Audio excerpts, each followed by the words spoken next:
Dale here, the chapter goddess. I am a mom, author, blogger, freelancer, podcaster, producer, and overall creative. With this show, I really want to focus on creatives and bring their authentic self to life. How are they motivated to pursue their passions? What have been the struggles along the way? Does self-care play an important role in who they are today and how they connect with the creative flow? Bringing one's authentic self to the forefront is important in this world that we live in currently. Sharing your self-care, your tips, and how you stay on track for things without losing it completely is also important. Self-care is not talked about enough, and authenticity and self-care are what I like to highlight with my creatives, as well as getting to know them. So get ready for a fun and entertaining show.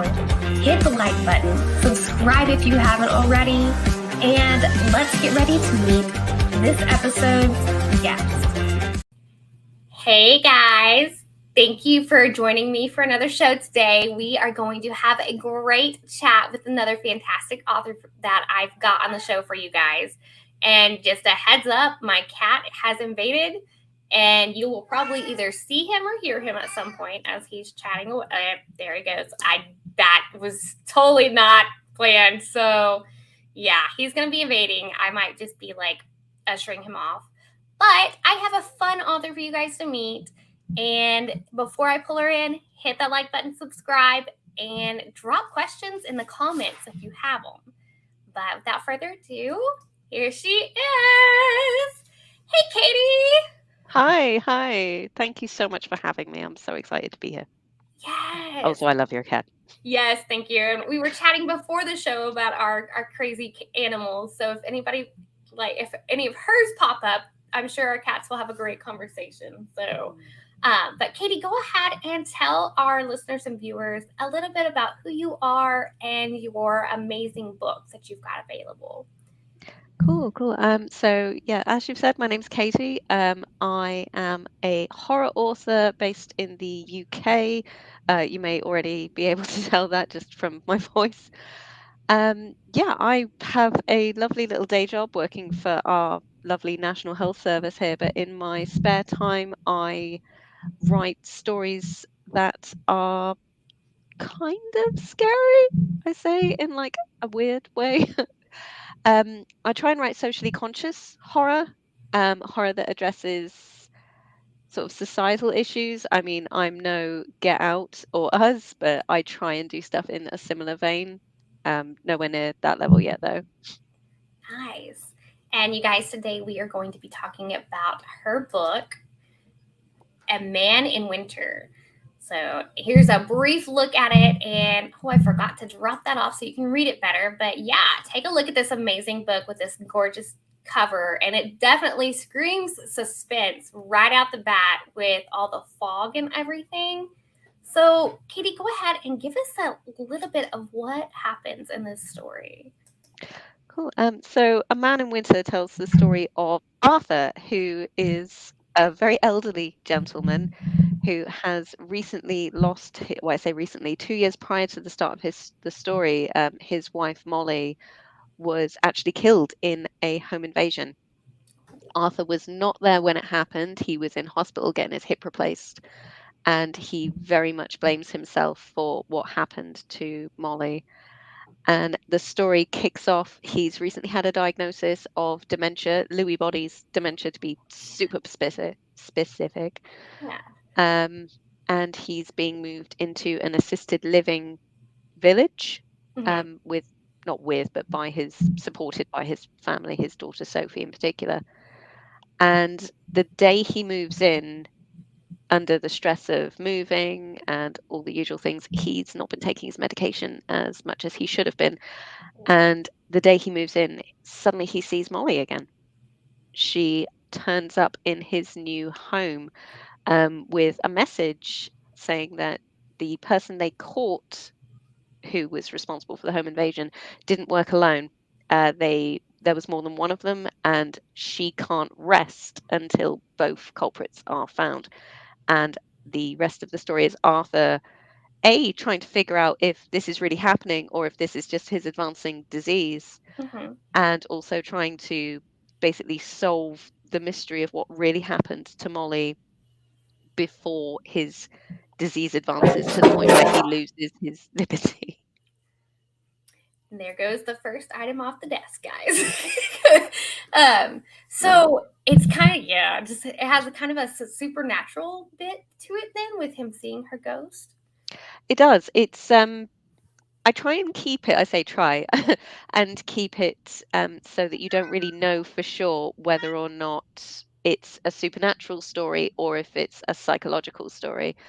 The ending, I like to think, is left quite open to interpretation. Was this really happening, or was Arthur just succumbing to his very tragic illness? Ooh, where did the inspiration for this book come from? Because this is intriguing. Like you've got this radical dementia disease coming in with this character and everything, and like I'm curious, where did it come from? Before I worked for the National Health Service here, I used to be a legal executive, which is another word for solicitor, which is another word for lawyer. Yeah. So I worked in the legal profession, and I used to do clinical negligence work as well as what we call private client work, which is wills, estates, Oh yeah. all that cheerful stuff. Really, Yeah. really happy. And I saw a lot of people who had very recently been diagnosed with dementia, and they were looking to get their affairs in order. What could they do to basically help their families before they either passed away or succumbed to this illness? And Arthur is effectively all of those people mushed together in a metaphorical sense, very not literal. But the inspiration for Arthur was a little bit of this person I spoke with, a little bit of that person I spoke with. It was an absolute privilege to be able to sit and talk to these people about so much that had happened to them, because you don't just sit down and write a will for somebody. You sit down and you really get to know somebody, and you learn obviously the I want to say the physical side of it, like what are your assets, what's this, what's that, what's the other, and then you also get to know them as a person, who they were, who they want to be, etc., etc. And a lot of these people all came together and were the inspiration for, like I say, the inspiration for Arthur. Even though he walked into my head fully formed, he was his Cool. own person straight away. He literally walked in with like his walking stick and his flask in his pocket, his sneaky flask that nobody knows about. Yes. Yes. Wow. So that I like that. It's kind of like you just took kind of like walked into your room, he's there, but his personality kind of like was a Mm. puzzle from all of those things that you mentioned. That's really fascinating. It was a remarkable amount that everyone had in common. Everyone had the same concerns. Every single person I spoke to, they were scared for themselves, obviously, but their primary concern was their family. Mhm. What was going to happen to their family if that well, when they weren't there anymore? What was going to happen to their family if they stopped recognizing who their family were? And that was where the real tragedy came from, is that you might still be there, but not there.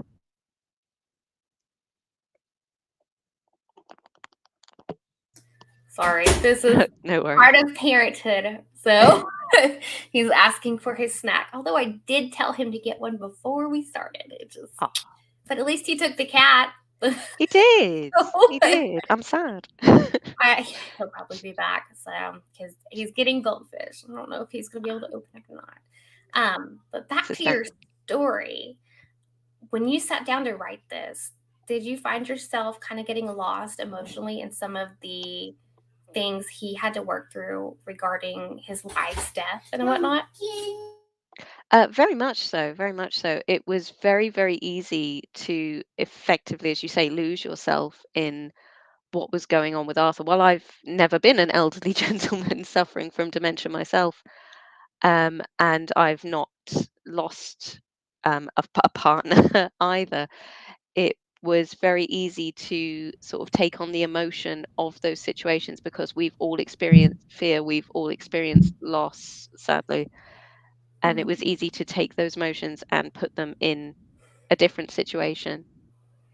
And it Oh. was, as you say, very easy to lose yourself in them. And sometimes he'd run away with things completely unbidden. He was a bugger for that. Yes, so he kind of like to take control then during the story. Did he at some point kind of take the story and put like kind of lead it to where you didn't expect it to go, so to speak? He actually did. And I don't think Arthur has a life of his own. I'm very well aware that he is my character that I Yeah. created, but he definitely went down a road I wasn't expecting. There's a particular scene in the book where Arthur leaves the house for no spoilers reasons, Hmm. in inverted commas. He goes outside and he's halfway down the street before he realizes that he has forgotten to put shoes on. And he Oh, has to get in a taxi because his feet hurt so much because walking around outside with no shoes hurts. And I wasn't expecting that to happen. I knew I needed to have him leave the house and I needed him to go to a location for hmm, plot reasons to happen.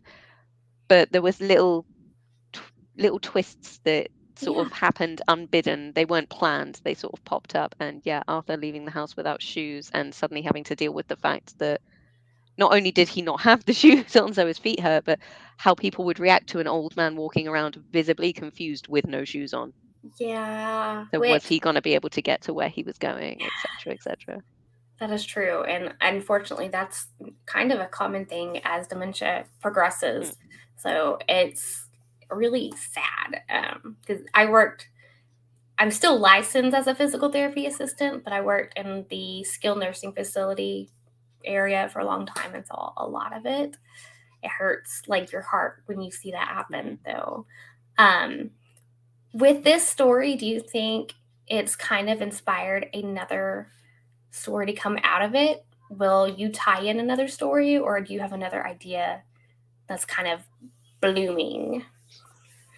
There won't be a sequel to Man Mhm. in Winter, and those of you who read the book will know why. Um, it's not tragic. Okay. She Like, oh says no. it's okay. It's fine. It's just there's nothing else to tell after the story. Yeah. But what this one actually did do, which surprised me, and Mhm. I'm really happy about, um, is that the feedback I got from it, especially from like my beta readers and whatnot, was that they were really, really interested to see a story told from a such a different perspective. Yeah. They're so used to books trying to reach all audiences, so you get these, forgive my language, a bland ass protagonists so that everyone can project themselves onto it. It's like the silent protagonist in video games. They're like that so you can Yes. project. Arthur's not like that at all. He's very much his own character and he's very distinctive. And a lot of people, like I said, gave feedback that it was really refreshing and unique to see such a strongly typecast. I Mhm. don't know if that's the right word, protagonist, so that it sort of gave the story a unique perspective, as it were. And that inspired me to think quite for a long time about the different kind of voices, the voices that we don't hear, especially in the horror genre. Yeah. And I now try my best to write all of my future stories from like unique perspectives. They're not unique perspectives at all. They're quite wide perspectives, but Mhm. they aren't seen so much in the horror genre. And it's even inspired me. I've registered to sit my PhD and I'm doing it through disability representation in the horror genre, how people with various disabilities are seen in the horror genre. Are they victims? Are they the evil thing that everyone has to be afraid of? That kind of thing. And this all started with Arthur and his the fact that he's a little old boy with dementia. That is really awesome that you're doing Of that because I course. mean, thinking back to it, a lot of them are portrayed as like the antagonists. And Pyra's back, everyone. So, but that's really cool. Okay, thank you. Go. Oh, yeah. So, oh, I like that you're taking that and like making it a bigger thing because that does need to happen. Like, the world needs to know that there's not always like an evil person, they're not Mm. always going to be disabled or anything. Like, if that makes sense. No, this is it exactly. It's getting a little bit better these days. It Mhm. really is, but a lot of the time, especially in films, if you watch films where somebody in that film has dementia, they are the thing to be afraid of. Yeah. If you, or it's not just dementia either, it's Hmm. various kinds of mental illness. It's like, yep, that person with mental illness is the reason we are running and hiding, or they are more vulnerable than everybody else and they're like the first to go, as it were. Or they're the horrible secret hidden away in the attic. But that's Yeah. more a classical horror type Yeah. deal. That's kind of the The Jane mad Eyre lady in the thing. attic. Oh Yes. no. And it kind of makes me think of the whole recent Spider-Man that came out with um, him in the multiverse, and it brings in back I all love of that film. the different antagonists from Mm, before and how he helps them with whatever they've got going on mentally. Like that really like stood out for me mm. watching that, and that's kind of what that makes me think of. So that's really awesome that you're doing it. From start to like when you started writing the story to when you published it, how long did that process take, and what did it look like for Oh, you? good Lord. It was a mess. It was an absolute mess, which is very unlike me. I'm definitely a planner when it comes to my writing. Planning is my favorite bit. It's the bit where everything's new and fresh, and I can sit down and I can be like, right, I want these things to happen in these Yeah. chapters, and this is how I'm going to get to A and B, and this is the character arc I'm going to have going on, and I'm all about my plan. So when I sat down and wrote Man in Winter, I pantsed it for the most part. I had a rough idea of like the points I wanted to hit and the arc I wanted Arthur to go through, but for the most part, I pantsed it. And it was a novella to start with, and I started pitching it, and I don't want to say negative feedback because that's a horrible word, but the feedback I got was that novellas aren't going to sell. You're Mm. only going to get somewhere if you do a novel. You need this to be longer. Add some stuff. So I turned it into a novel, and oh my God, it was utter shite. It was absolutely dreadful. You could tell that it had been a core story that was quite short and that I had then padded. I Yeah. introduced new characters, I expanded the family dynamic, and none of it served the story at all.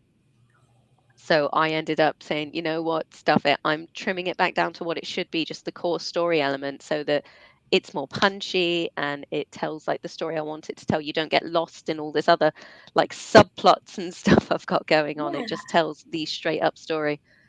And yeah, this whole process took about 3 years. I believe If I it. hadn't have done that, I reckon it'd have taken about a year. Oh, man. But yeah, sometimes people give good advice, and sometimes you need to know when to stay true to your own vision. Hmm. And it's always a risk because there's always like the well, my vision might not sell. Yeah. And quite frankly, you have to sit there and decide, do you want to write something that's really marketable and it's going to like sell, or Hmm. do you want to tell a specific story? And in this instance, I was like, no, I'm here to tell the story of Arthur. If it doesn't sell, if no one picks it up, I will maybe look at going down a self-publishing route with it or something of that effect. But Hmm. I it didn't work when I tried to change it. Yeah, those So are yeah. definitely those stories you can't mess with those. Like when it's told like that, you've got to put it out there as it is. I have had that same problem with some, and I'm like, you put that padding in and you try to read it and hope it makes sense, and it's like, no, Mm, you just gotta pull it back out. Like, nope, that's not gonna make it any better. Like it no. was fine as it was. So, and And this like is you it. said, I'm you gotta know when to like follow what you feel is right. So to 100%, speak. 100%. Like, I'm not saying don't listen to any advice at all Yeah. because advice is important. And Yes. I have listened to advice. My publisher gave me various pointers on A Man in Winter, and they were all blooming marvelous. They were really good bits of advice, and I followed all of them because they were really good. They didn't want to change what the story was. They tightened it. It's almost like they polished it and chipped away the bits of crap and made the Hmm. actual story shine a bit better.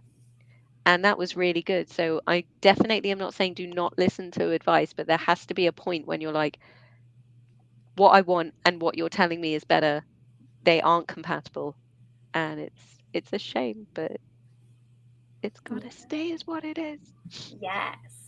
So I have another fun question. What does your editing process look like? Do you utilize beta and ARC readers before you go to the editor? Like, what does all of that process look like for you? My editing process is I do a lot of planning. I do a first draft. It's always garbage. My first drafts are Yes. always utterly dreadful. I can't stress enough just how bad they are. Then I do a second draft. Usually, if the second draft is okay, I have a very small group of like beta readers who I will send it out to. My partner is one of these. I'm like, read my thing, tell me if it's good enough. And then I will utilize the feedback that comes back from that. I will then produce a third draft. And at that point, I will usually get it professionally edited. Mhm. I'm a big advocate for using good professional editors, especially if you can get genre specific ones. Again, another really good resource being like Facebook groups and whatnot. You can find really good editors through there. I found a horror specific editor, Lindsay, through Facebook, and she's marvelous. She's edited one of my upcoming, hopefully, novels that's currently out to Mhm. agents, um, and she did a marvelous job. So I will send it out to a professional edit, and then I will spend a long time working on the professional edit's advice, and then that draft will then go out to a slightly wider group of, I suppose, beta readers, and then their feedback will come back eventually, because it's usually quite a big project by this point. I don't expect quick feedback, and then depending on what that feedback is depends on what the fourth and hopefully final draft is before it goes out to agents or publishers, and then we go Nice. from there. So it goes through a fair few life cycles. Which is really good Very because there's slow. a lot that can be missed. And like my process is very similar to that. Like I do like I don't even know how many drafts first before it goes to the first beta readers.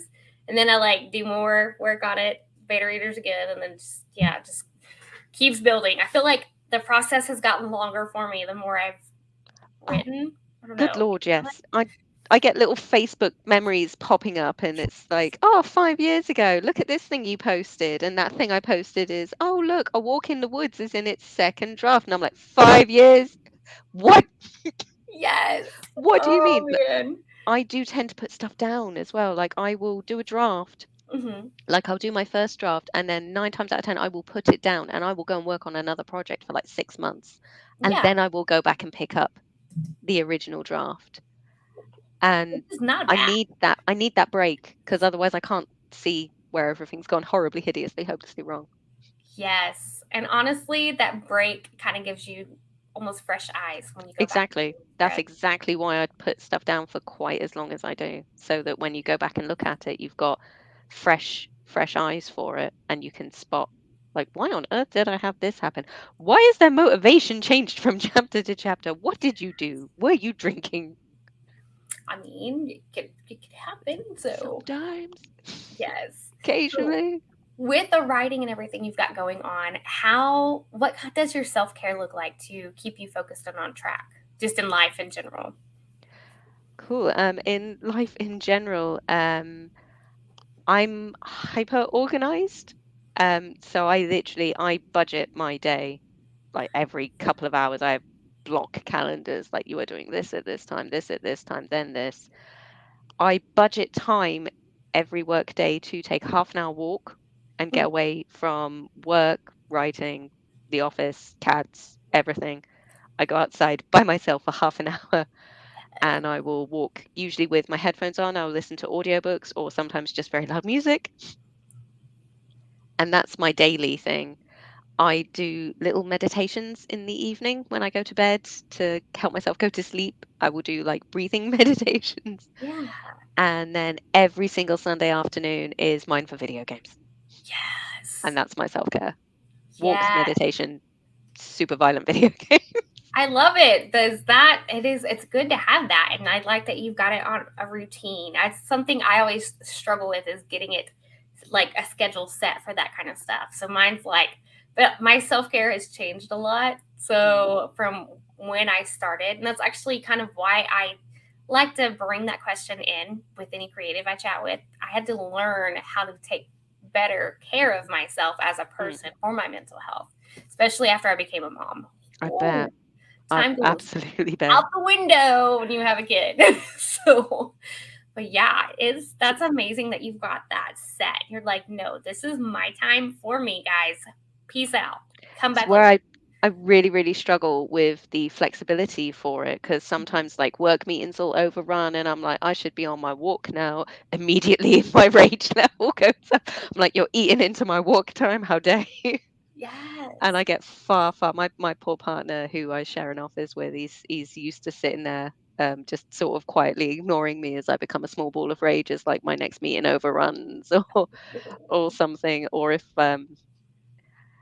I'm blooming terrible. I really, really am. Because if something happens in the evening, even if it's something lovely, like if we're like, I don't know, we've got like a theatre show we're going to go to and see, and I'm like, that's going to eat into my evening routine. Oh my God.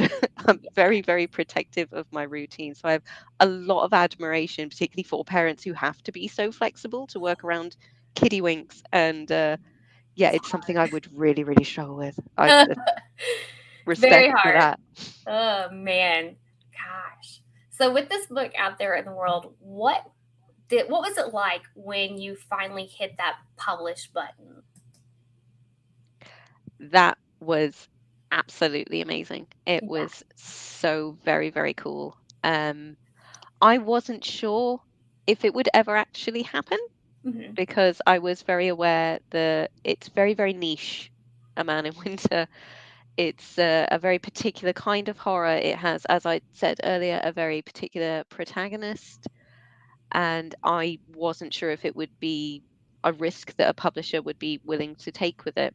And I got a lot of rejections Yeah. when I was sending it out. And then Bridget Gate Press turned up and they were like, yeah, we really like this novel. I was like, Yay. yep, we're going out for dinner. We're going to have adult beverages. We're going to order dessert. We're going to do Yes. all the fun things. Celebrate. Yeah. It's got to be How loud did music in the you car. Yes. How did you handle all of the rejections? Because that's one thing I know is Mm. very difficult is handling the rejection. Like when you get that rejection letter, email, or letter in the mail, depending on how people get it. I know it's different, but how did you process that? Did it give you motivation to keep going, or what did you experience? I set myself a target. I said, I'm going to get 100 rejections with this book. And if I get 100 rejections with this book, then I will go ahead and I will self publish all on my lonesome. I'm really glad that didn't happen. I learned so much through this publishing process that I didn't know at the time. So if I'd have self published, I know I'd have messed it up. It's Um, definitely not easy to self-publish. it's I'll tell you not that much. easy. It really isn't. But yeah, so I set myself this target. And every time I got a rejection in, I sort of saw it as a step more towards the goal. So I tried to frame it positively. I also took inspiration from the master of horror, Stephen King, and I got a big spike. I was like, rejections on the spike. Print the rejection because they were all email. Everything was done digitally. So print the rejection, put it on the spike Ooh. because that's very much what he did. He had a big, like a railroad nail on his wall and he Ooh. put all his rejections on that and it fell off at one point because it got so heavy. So I was Yeah. like, that's a really cool idea. I'm going to do that. I I steal that like idea. that idea too because it's like It's you're just fun. like this is how I feel about it. Stabby, stabby, stab. All right, let's go But again. a lot of the rejections were really, really nice, though. They were either very straight up, this just, we like it, but it's not for us at this time, or even more straight up, just not for us. Thanks. Cheers. Keep going. Mhm. And some of them were so nice. Some of them were almost apologetic, and that was lovely. Yeah. But my favorite ones were the ones that gave me advice. Like, we really liked this. It isn't for us. Here's why. And I understand that a lot of publishers, they get so many submissions. They could not possibly do this for every single one that turns up. I get it. Yeah. But it was so nice when they took the time to do that. It was super helpful. even the ones that offered it as like a paid option, they said that if you submit to us, you can do it for free. But if you pay us like, I don't know, £10, $10, whatever, then we will give you feedback. Ooh. And that was really helpful. So I would definitely recommend that if you are sending stuff out to people, go for like the feedback option, because it's super helpful. Because if they're rejecting it for that reason, chances are somebody else might be too. That's true, and it's a growth opportunity for yourself to get better at your writing. Oh, Exactly. It's really like another positive, man. Yes. Well, Katie, go ahead and tell. Oh, before we do that, though, I have to mention, guys, because I totally forgot. This episode is sponsored by Creative Edge. And Miss Katie, we've reached the end of our time. So go ahead and tell our listeners and viewers where they can snag a copy of your book and how they can follow you on social media. Cool. So everywhere and anywhere, I am Katie Marie Wright, Katie Marie Writer, Katie Marie Writes. It's all very similar, really. I have a website, which is katiemariewright.com, shockingly enough. And the book is available on Amazon. Yes. And So, guys, very here is straightforward. that book again. I'm going to leave that up for a second. Check out the synopsis of it and go snag a copy for yourself. Leave a review when you're done, because reviews help all authors, like for real. Like, let So us know, much. do you like the book? What did you not like about the book? What can we do better? Hell And yeah. while I have your attention, hit the like button and subscribe if you haven't. And thank you for hanging out with us and watching. And we'll see you next time, guys. I hope you enjoyed the show. Don't forget to hit that like button and subscribe to get future notifications when shows come out. Also, be sure to check out my website. I have a blog featuring this creative with some other fun and interesting questions. You can also subscribe to my newsletter there to stay up to date with all things the chapter goddess in Madilynn Dale. Once again, thanks for watching and have a great rest of the day.